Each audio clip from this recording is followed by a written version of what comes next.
Hi, welcome to 90% Knitting. This is episode 149, and I am Lisa, your host, also known as Fiber Nymph on Ravelry, Plurk, and Instagram. So, I was about to say good morning, but it's creeped over into afternoon since I sat down here. It took me a little while to get the process going. It's 12:08 p.m. here on the East Coast, so good afternoon and happy hump day. I kind of don't like that term, but it's what everybody says, so. Anyway, this might be a short episode because there's not a whole lot to talk about today, and there's no shop update this week, so there won't be any preview stuff in the shop news segment. So let's just get started. How about that? I wanted to say hello to Karen, who is actually from Pittsburgh. So hi, Karen. She introduced herself on the 90% knitting board on Ravelry, so thank you for doing that. And let's get started with the knitting. I don't have a finished object to show you this week. I really thought I would, but it didn't quite happen. It's so close though, so close. Okay, here is the ankle socks that are taking forever and ever and ever. Here is the ankle socks. That was really bad grammar. Here are the ankle socks. Here is the unfinished ankle sock. I am this far. Last week when you saw this, I was on the heel, the gusset decreases. I was almost finished with the gusset decreases. So obviously I finished those. I am knitting the foot, and I have less than an inch to go before I can start doing the toe decreases. So I'm really, really close to being done with this sock. I sat down last night before bed and I thought I'm going to just hammer this out, get it finished, but I was tired. I just couldn't do it. And you know, knitting when you're tired, you probably know, you either make mistakes or something bad happens. So I didn't want to do that. I don't know why this sock has not seen more action and isn't finished by now. All I can say is that it's a gift sock. Obviously, I told you that. And when I'm knitting things as a gift, I like to knit on them. I have to be in the right frame of mind because, you know, if you're in a crabby mood or you're feeling down or whatever, you're just not in a great mood, even though knitting might help you get out of that, I feel like when I'm knitting gift things, I don't want to feel that way when I'm knitting them. So, you know, or if you're super tired or just not, I like to be in a really happy mood and a good mood when I'm knitting gift things, if at all possible, like no deadlines. So, because I feel like you knit good juju into the thing, and that's what you want to give, because you don't want to knit bad karma into socks. Nobody has time for bad karma socks, you know, it's just not a good thing. So anyway, I think that's why this might have taken a while, because it's been a bumpy week. I'll talk a little bit more about that later. Not that it's a big deal, but I just have not been in the right frame of mind to work on these this week. But they're very close to being done, and I am in the right frame of mind to work on them today, so hopefully I will finish them by the end of today. Unfortunately, that means you probably will not see them again because they probably will get gifted prior to when I record next week, but I'll take a picture and you'll get to see that they were done. But here is the first one, so see, not much farther to go at all. And this is Leading Men Fiber Arts in their Showstopper Base Sucker Punch colorway, knit on US 1.5s, my go-to sock needle size for most socks. So that is that, and that's just a vanilla sock, short cuff, traditional heel flap, nothing fancy, just cute. So okay. I also did work on the Another Door Opens shawl, and I'm really happy with the progress I've been making on that. This is a happy knit for me. This is something I can knit no matter what my mood is, and I think part of it is because of how the pattern is written. I've showed you this sort of at a distance before. She wrote it up in table form, so each row of the pattern is written out for you, even though like a lot of them are very similar, because that first round of what you're doing, you do, I don't know how many times, a lot. Repeat rows 5 and 6, 32 times. Okay, but she has those rows written out, you know, those 32 times, so that would be, is that 32 rows? Or 62 rows. I guess, I don't know, whatever. It's all written out, so you can check it off as you go. And she has your percentage written in this other column. So it's showing you, and I honestly am not sure if the percentage refers to percentage of the pattern that you've finished or percentage of the yarn that you've used. That would differ a little depending on the yarn you've used and the yardage of it compared to what she used. So I'm going by the fact that I think it's the percentage of the pattern finished. Although I did weigh my yarn and it seems to be fairly close in that way too. I don't know. At any rate, I like that I can see the percentage of how far I am in the pattern. And I am currently just past 30%. So that's good because one of my goals for January is to get this shawl 50% done. And I'm pretty sure I will be able to do that because I'm here, this yellow line, I'm just past that. And that was where something new starts. All this, the stuff prior had been the same thing 32 times. So now there's a new section, and I'm going to show it to you in a minute. I'm not just showing you white pages, but like it'll take to here on this other page to get to the point where I'm at 50%. And that just doesn't seem like it would be very hard because I'm at row 75 next, and 50% is row 95. Granted, the rows are getting longer each time, but still, I mean, it knits up really quickly. So let me show it to you rather than just showing you the pattern. I'm trying to show it to you fast too because it's a paid pattern. I don't want to, you know, give the pattern away or anything. But again, here's my yarn. This is 3 Irish Girls in the what was that noise? Goodness gracious. Adorned sock base in the You Are My Sunshine colorway. And here is the shawl so far. Let's see. It's getting to the point where I can't stretch it out too much because I don't want it to fall off the needles. But here's the cast on. Here's the center spine. And you've seen this part before. The outer 2 panels are, I'm showing it to you backwards. It would help if I had it turned the right way. The outer 2 panels are stockinette. And then this inside diamond section here has been garter. And I am just past the point where the new segment starts. And you can probably very barely see it because I've only done a couple of rows in it.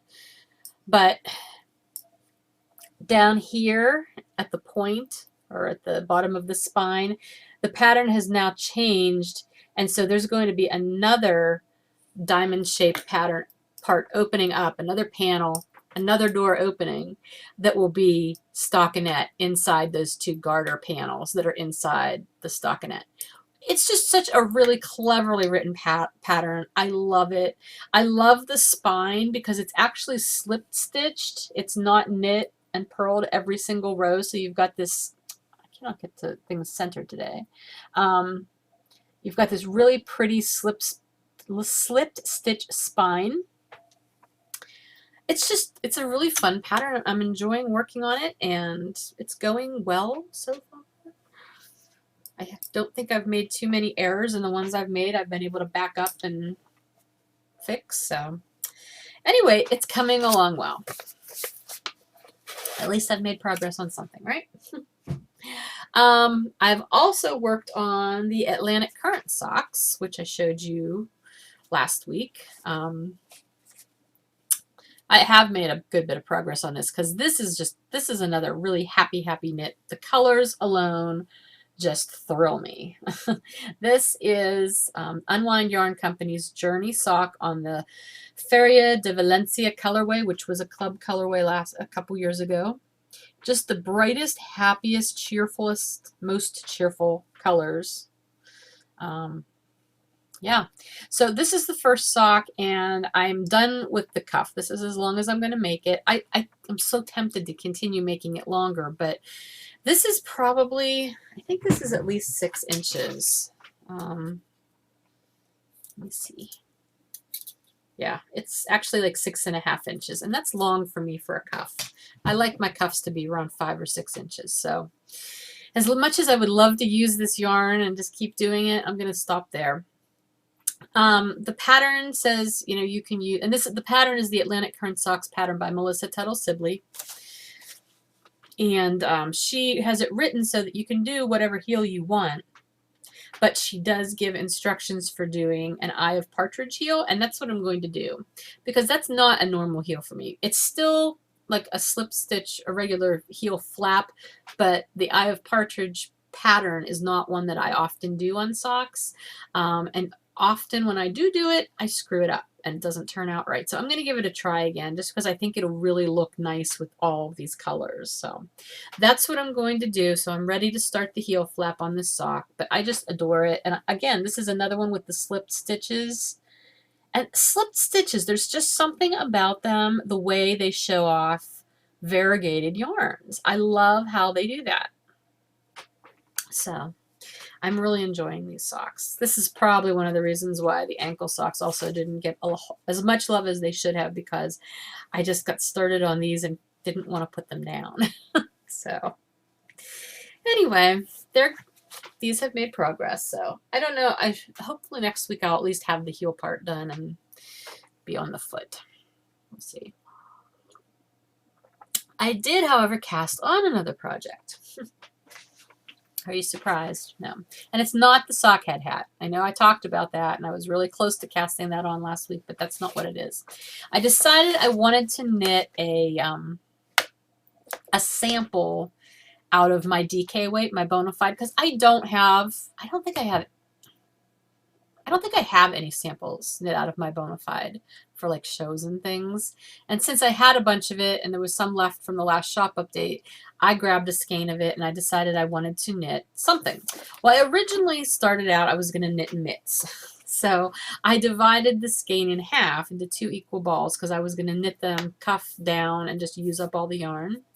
And I was kind of winging it and was sort of designing something on the fly. It wasn't working out well, and so I tore that out, and I decided instead, I had found this pattern on Ravelry and I thought it was super cute, so I wanted to try it instead. It's called the Sheep Heid by Allison Britt, and look at the blue. I don't know if you can see this little girl. Look at the blue eyes on that little girl. Holy moly. Absolutely beautiful.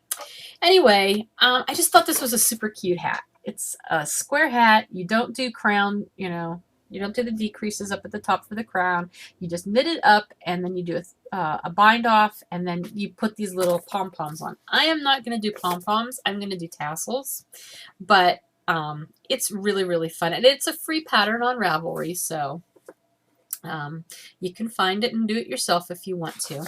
But I decided that would be a fun way to display the stripes, because I'm using a striped yarn. And actually, see, the pattern that I was trying to do on the mitts, I was integrating a cable, and cables don't always work that great with self-striping. Not always. At any rate, I'm using the dark fire colorway, and the ball looks small because it's only half of it. I'll join the second half when I get done with this half.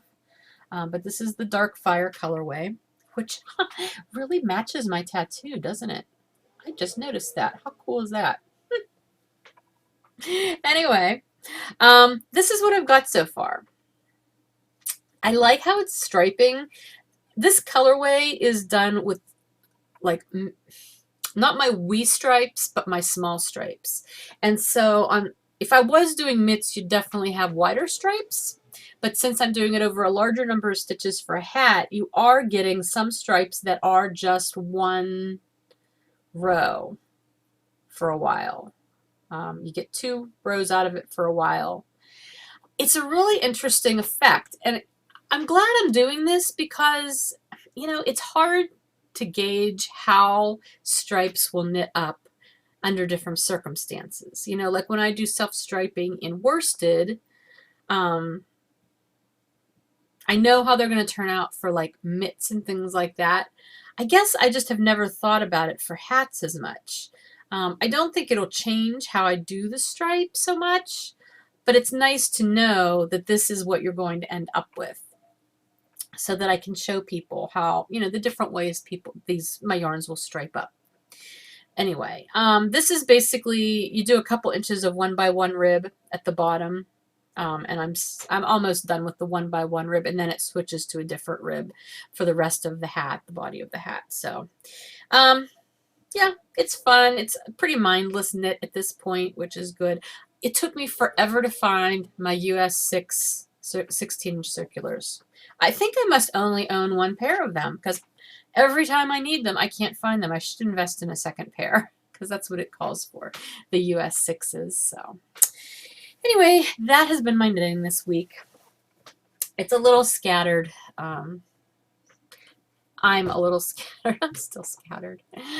That's probably why it's being reflected in my knitting.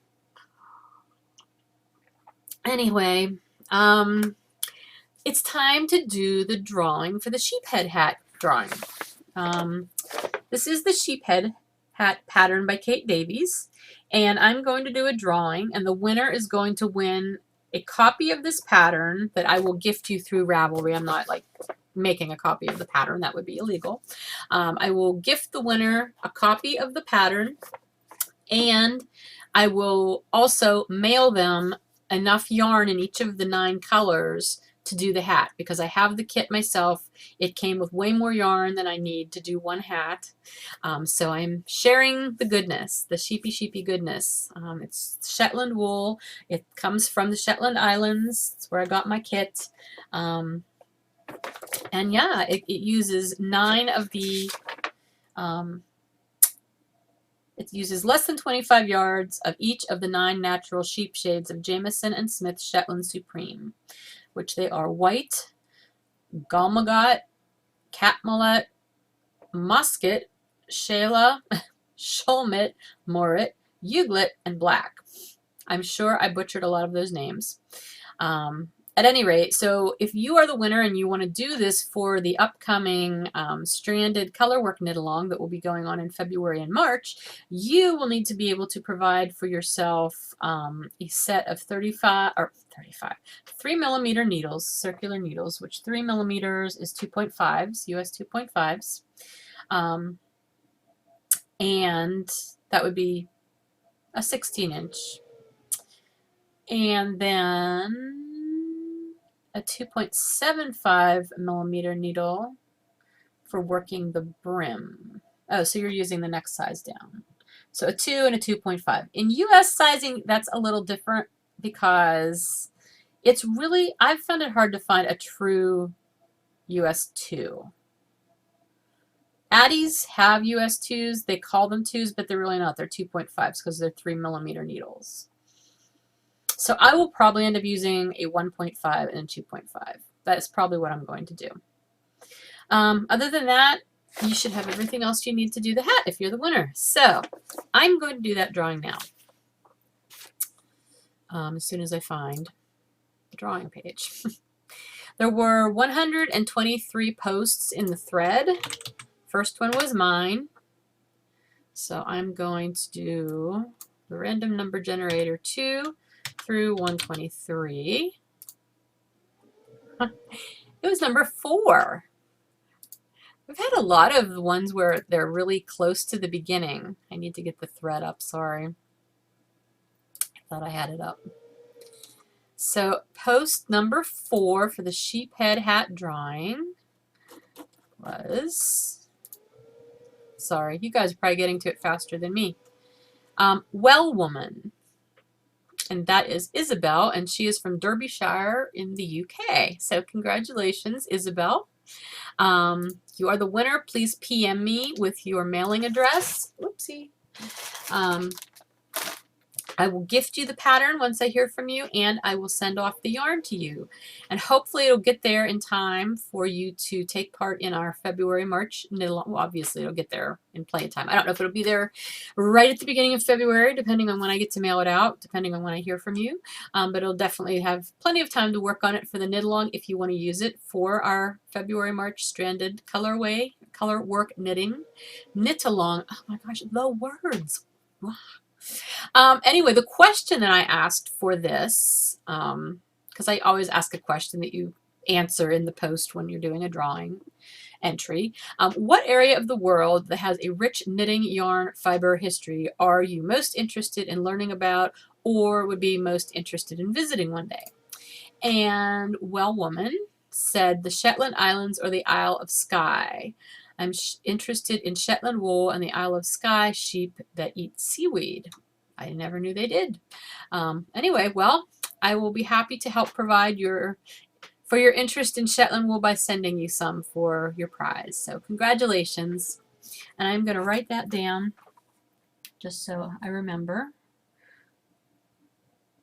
Alrighty, so thank you to everybody who contributed, who put their name in for this drawing. I'm sorry I can't give this to everybody because it's such a cool hat and really nice yarn.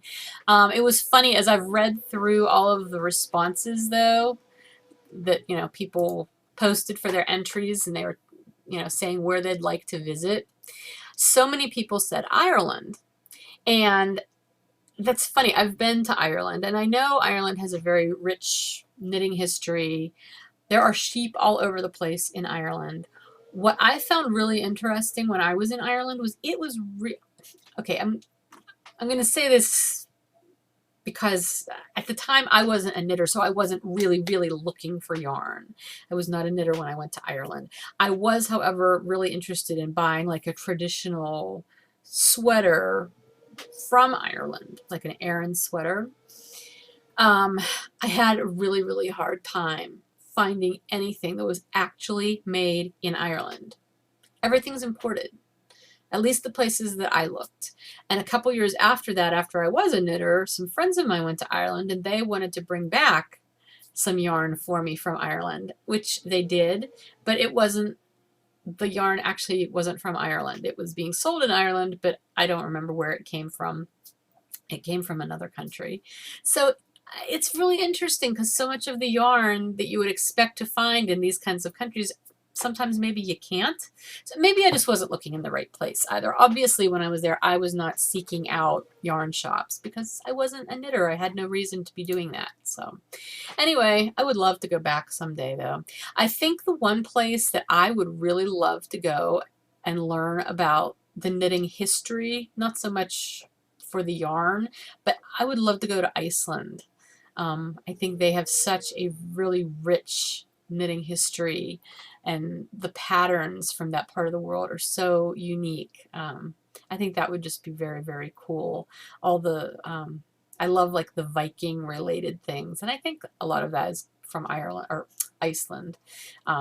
Anyway, that's just always been a place. When I do occasionally when I'm wasting time or whatever, and I get on the internet and I try to create dream vacations for myself, I start looking at locations that I could go, just wild places that I'll probably never end up going, but Iceland is one of them. I just think it would be neat. So anyway, alrighty, so that is that drawing. I do have another drawing I'm going to start. And this is just sort of a random thing that I want to do because I have so much of this and I want to share it with other people. I'm going to do a drawing for mini skeins. I have bunches and bunches of these little balls. They're probably about 5 grams each. I make no guarantees about how much these are. They're around 5 grams. I know that because I got most of these in swaps that I did at various times back when I had this vision that I was going to do a mitered square blanket, a sock yarn blanket. I'm never going to do one of those. I think they look fantastic, but I know I don't have it in me to do one. So there's no reason for me to hold on to these. I have 2 bags of them. They each have at least 30 balls. There's probably a few more than 30. I don't remember. They're all sock weight as far as I know. Most of them are ones I've gotten from other people. They're not ones that I actually used for anything. There may be a few exceptions to that, and none of it's my yarn, like Fiber Nymph Dye Works yarn. I have no idea what yarn most of these are. So anyway, but I have 2 of these bags. So if you're somebody who is working on one of the little mitered square Afghans and you can use these, or if you use little balls of minis like this for anything else and you're interested in them, enter this drawing. I have the 2 bags. I'm going to give them away. I'll put that drawing up. I will leave it up for 2 weeks. So I will do the drawing on the first February podcast. And I will send those off to the winners. So I just, I'm trying to use up stash or get it out of here, especially stuff I know I'm never going to use myself. So I would like to pass those on to someone else who can use them. I don't think they are big enough to do if you're doing the barn raising squares. I know a lot of people are doing barn raising squares. I think they take a little bit more yarn than just 5 grams. So unless you're doing a small barn raising or smaller squares, but for the bigger ones, I'm pretty sure they take more yarn than just 5 grams. But the little tiny mitered squares, I think that's enough, because I think that was the guideline when we were doing the swap. They had to be at least 5 grams to get a mitered square out of them. So I will put a thread up for that drawing. Again, you have to be a member of the group to win. I'll have a question up that you need to answer for your entry, and I'll do the drawing in a couple of weeks. So, and upcoming, I mean, I already touched on it a little bit talking about the Sheephead hat, but don't forget, beginning in February and running through March, Melissa, who is a non-Z on Ravelry and who does the Meltrans Designs podcast, Meltran Designs podcast, she and I are co-hosting a Stranded Colorwork knit along. So I hope you will join in for that. So watch out for a thread for that. I'll probably put that thread up next week though, since we've still got a little bit of time before February. Okay, what else is going on here? Threads on the board. I wanted to mention that I did start a thread last weekend asking what is your favorite winter knit that you actually wear? And here's why I asked this, because I've always liked mitts. And those were probably the one thing that I actually knit for myself and used. I've knit a bunch of scarves. I hardly ever wear scarves. I find them fussy with the ends, and I don't know, they get tangled up and everything. Cowls, I have knit, and I've really started to love cowls. More, not so much the single ones that are up close. I love the double length ones or the infinity scarf style that you can double around your neck. Those have become a favorite for me. Hats. I used to knit hats like crazy. I did them for, charity knitting, and plus I just kind of knit them in general, and I never used to wear them because I don't like tight-fitting hats. Now that I've learned that I like baggier hats, like slouchy hats or Tams, beret kind of style hats, I love knitting hats and I wear them, and I'm getting so much use out of my hats now. So I was just curious, has your what you wear in the winter, has that changed since you've become a knitter? And the things that you knit, do you tend to wear your own accessories that you knit? I'm not talking about sweaters here. I'm mainly talking about accessory knitting. So I was just curious about, what the norm is for other people, what they tend to favor in the winter, and if it's things that they knit, or do you just knit these things and give them away? Do you knit them and they kind of sit in a drawer? I don't know. Along those lines, oh my goodness, if you guys don't watch Knitting in Circles, with Darren and Amy, you really should. They did a bonus episode last weekend where Amy went through their sweater cabinet. Well, I had other things in it besides sweaters, but it was like an hour and a half long almost. And she went through and she was trying to pick out the things that she wears versus the things that they don't wear, what to do with them, whether to give them away, whether to just put them in Goodwill or give them to another knitter. She went through everything and was trying stuff on and talking about it and kind of rating the knitting and the pattern and how it worked and why she liked things, why she didn't. It was so much fun to watch. First of all, Amy and Darren are adorable, but the episode itself was just really fun to watch and to listen to them talk about, the different knitwear that they had and why she doesn't wear some things and why she does and what she would have changed or what she's learned about her knitting since making certain things. I would just recommend you go watch it. It was a really good episode. Anyway, that was kind of a side. It kind of made me think I should go through all of my stuff because I've got a lot of things that I've knit that I will probably never wear again. Mostly, a lot of scarves, a lot of I don't know. Scarves are probably the biggest thing. I don't know. I don't, honestly, some things I don't even know what I have in my knitting. I have these bins in my bedroom that I keep like accessory stuff in.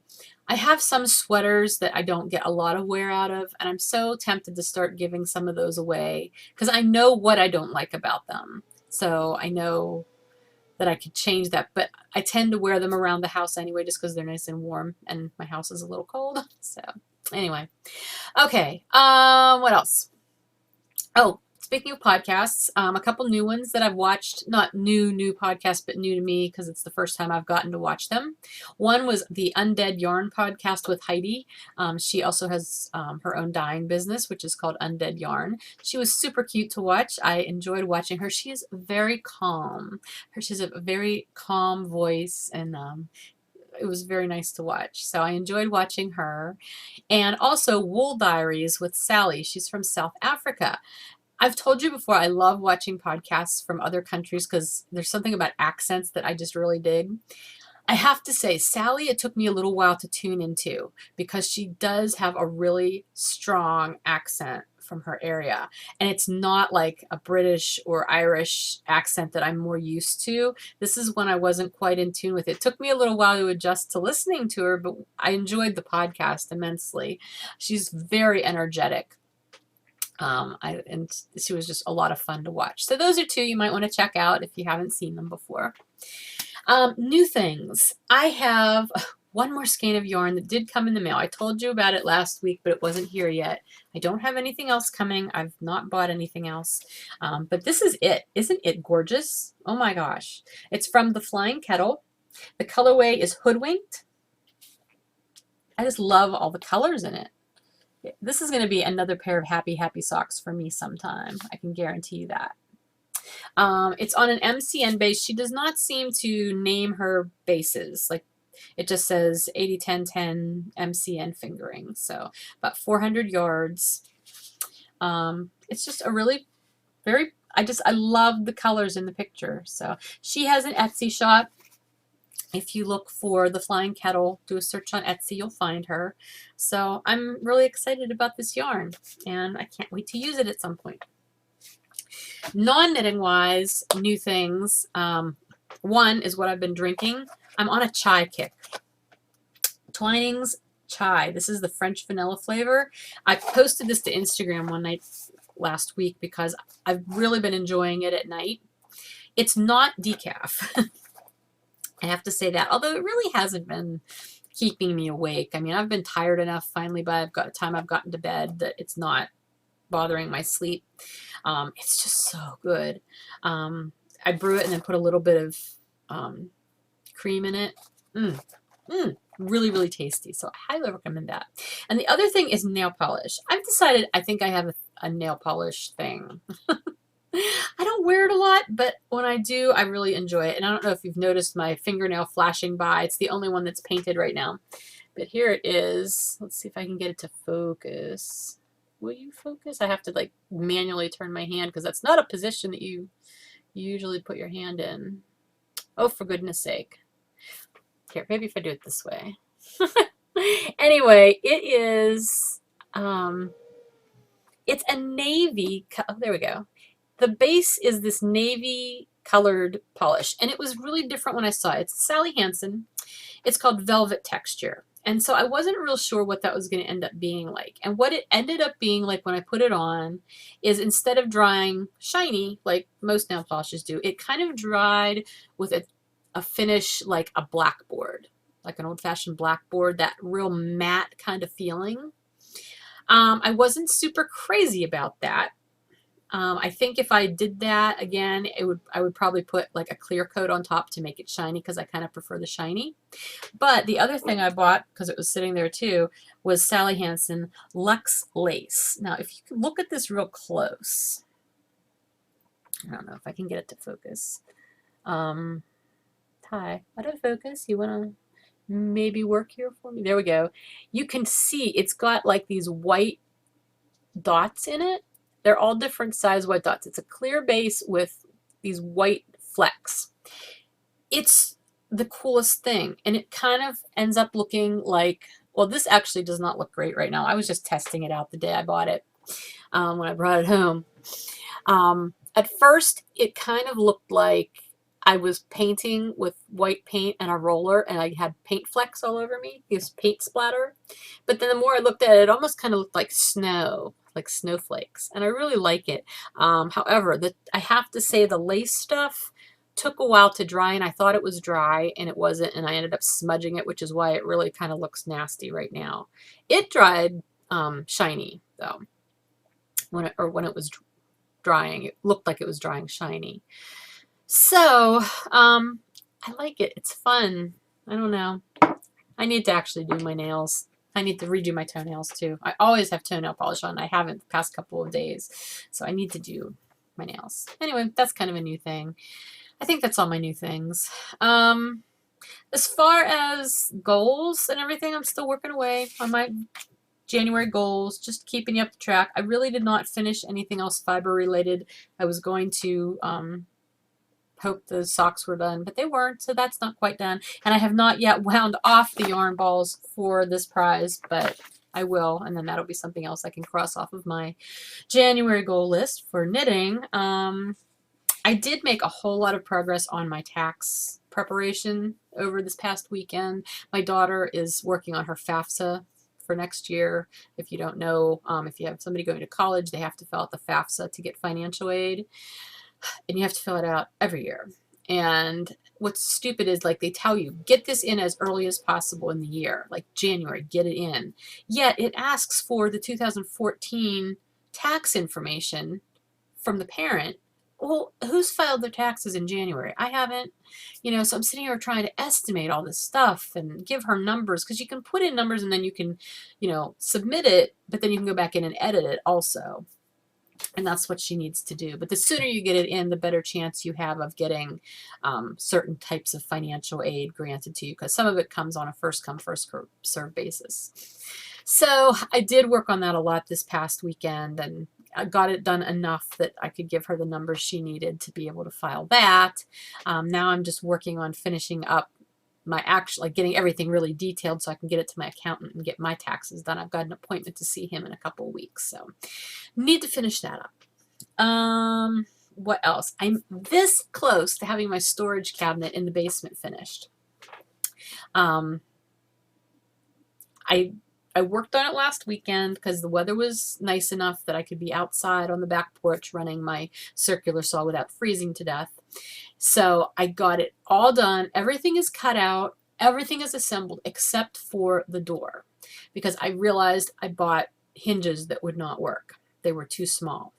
So I did that, I guess, Saturday. Sunday I was out and I went to Lowe's and I bought another set of hinges that was bigger. Well, it turns out that the first set came 2 hinges in a package. The second set, which I thought was a set, only had 1 hinge. That's not going to be very helpful. And it still doesn't seem like it's going to work right. So we're going to go look and see if we can't find something that will work a little bit better, because the door is actually pretty heavy.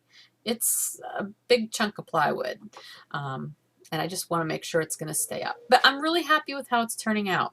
I actually learned how to use my circular saw, the table thing on it, tilt so you can do a bevel. I did a nice beveled edge on the door. Fancy.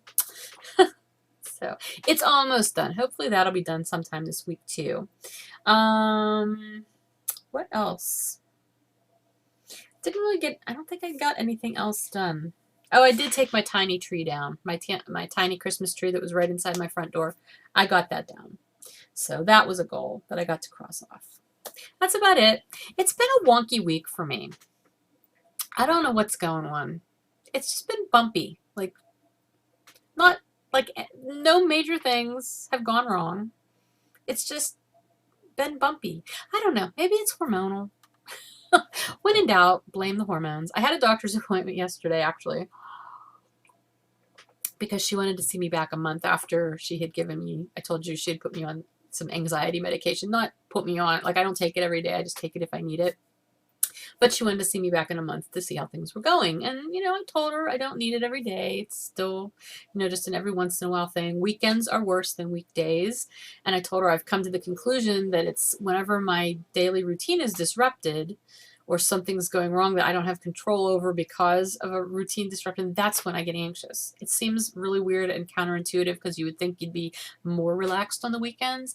However, I'm not. And I have heard that other people have that same issue. I posted something to Plurk last week about that, and a whole bunch of people said, yes, I'm right there with you. You know, when my routine and my schedule is disrupted, it causes anxiety. So I guess it's not unheard of.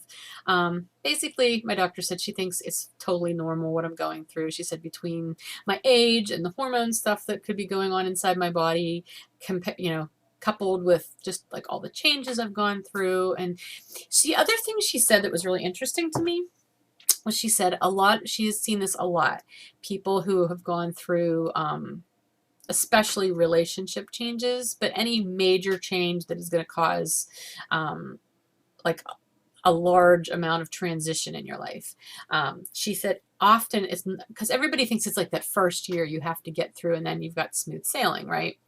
She said that's not usually the case. She said that first year is like you're trying to just survive. You're like in survival mode. One way or another, you're trying to make things work out. And I'm like, yeah, I spent the first year trying to prove that I would be okay. I would be able to do what I needed to do, you know, and things went fine. She said, yeah, and that's where you're at. Now it's the second year. And she said, now that's when the dust is settling.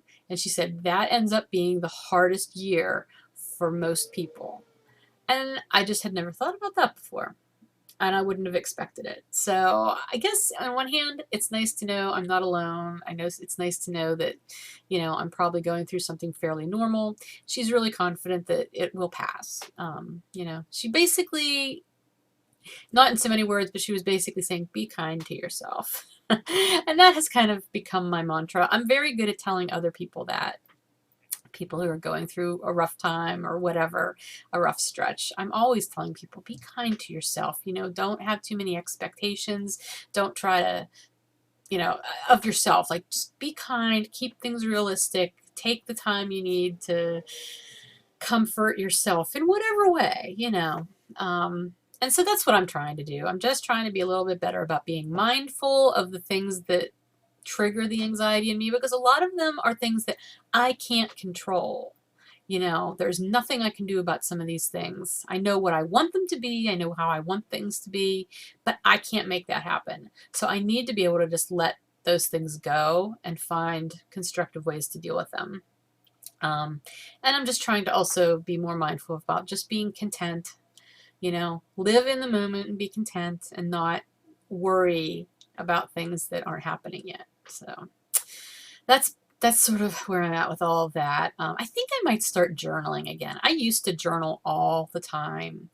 And it's funny because looking back at my years and years of journals, I know that historically I tend to journal when things aren't going well. And then when things are going really well, I don't journal.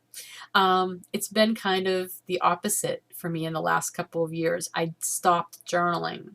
And I think I stopped journaling because for me, I feel like when you write things down, if they're things that haven't happened yet, it's like you're almost tempting fate to make them happen. Bad things happen if you're worrying about bad things happening, or if you're going through painful stuff and you put it down in words, it's like it makes it true. I mean, it's true anyway, but seeing it written down makes it harder. You know, I honestly hardly journaled at all about my separation and divorce because I just didn't want to be reminded and I didn't want to think about it that way.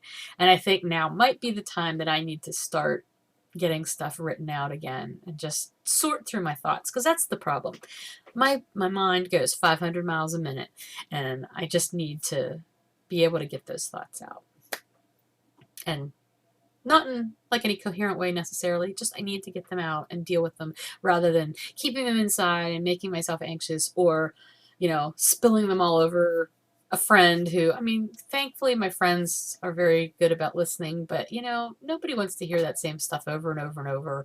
You don't want to obsess about the same things to the same people all the time, because I get tired of hearing myself talk about things, frankly. Anyway, okay, matter of fact, I'm sure you guys, many of you are probably really tired of hearing me talk about it too, and I'm sorry. Eventually I won't talk about it, but right now it's a part of my life, so I do my best to work around it and share good things too. One good thing is the gym. The gym's going really well. Last week, 3 days again, so that's 2 weeks in a row. Is there 3 days? Planning to go tonight. Yeah, it's Wednesday. Monday, Wednesday, and Friday is mainly when I've been, although last week it wasn't Monday, Wednesday, Friday. Doesn't matter. Not like you're meeting me there or anything. But it's been going well. And my ab muscle that I said I pulled, it feels like it has mostly healed. I haven't been feeling it. It hasn't been twinging, but at the same time, I'm not pushing it either. Like I'm still not doing crunch kind of things that are going to aggravate it. So I'm going to wait another week on that, I think. But otherwise, I can feel my muscles that I'm using, like with all the weight machines and everything, but it feels good. Like it's a good hurt. I'm not overdoing it. It's just a work, like I'm working those muscles. And cardio is getting easier. I'm spending more time on that. So it's been good. I'm glad we're going again. I really, really am. It's fun. I've missed working out. I still miss kickboxing, but at least I'm doing something. I think I'd like to start doing some kickboxing just in the basement again. I need to get things rearranged down there so I can better get to my heavy bag. Anyway, so yeah, that's been a good thing. Another good thing, I went out to lunch with a couple of girlfriends on Sunday. That was nice because it's good to get out. We did Mongolian barbecue. I don't know if you guys have a Mongolian barbecue place near you. It's really yummy though. I've probably mentioned it before because Emma and I went over the holidays. But we went, and there's kind of a high-end cookware store right near there. So the one girl and I, after lunch, went in there and just looked around because I can't really afford stuff in that store. But they were having a huge sale on their whiteware, like just dishes that are plain white. And I did buy myself a quiche dish. I love making quiche. I especially, I'm focusing on like crustless quiches lately, but I usually end up making them a pie dish because I had a quiche dish and it broke a long time ago. It was actually a white one too. And then I used to have one with my old set of dishes, but I don't have it anymore because my old set of dishes went somewhere else. So I have a quiche dish now, and it was on sale and it was really inexpensive actually with the discount. So I don't feel bad for that little splurge. You know, it was like 11 bucks. So, that's about it, I guess. I kind of went right into 10% from 90%, but that's how it's gone. Not much shop news to talk to you about right now. I've still not heard from the person who won the $25 gift certificate for the fourth quarter last year. I'm going to have to message them. It's been a few weeks. I also messaged the other winner that I hadn't heard from the Giving Cow, the person who won the pattern. So if that was you, I have messaged you in case you somehow missed that. So you should have a message on Ravelry from me. The only thing I can tell you for the shop right now is the next shop update will not be this weekend, but it'll be the following weekend, Saturday. I'm going to do a Saturday update that week, January 31st, and it will be at 10 a.m. Eastern. So you can be looking for that, but I will obviously have more to talk to you about that next week when I record, and I'll be able to show you some things. There's going to be some new things in the shop again, plus some more of the things that you really liked. Sad Panda was a big hit. And so was the tonal skein that I did based on that tonal or the variegated stripe in Sad Panda. I ended up calling it Ocean View, which actually it was named by one of the people who helps me with yarn, Heather. She named it, and I like that name. So that was a really good seller.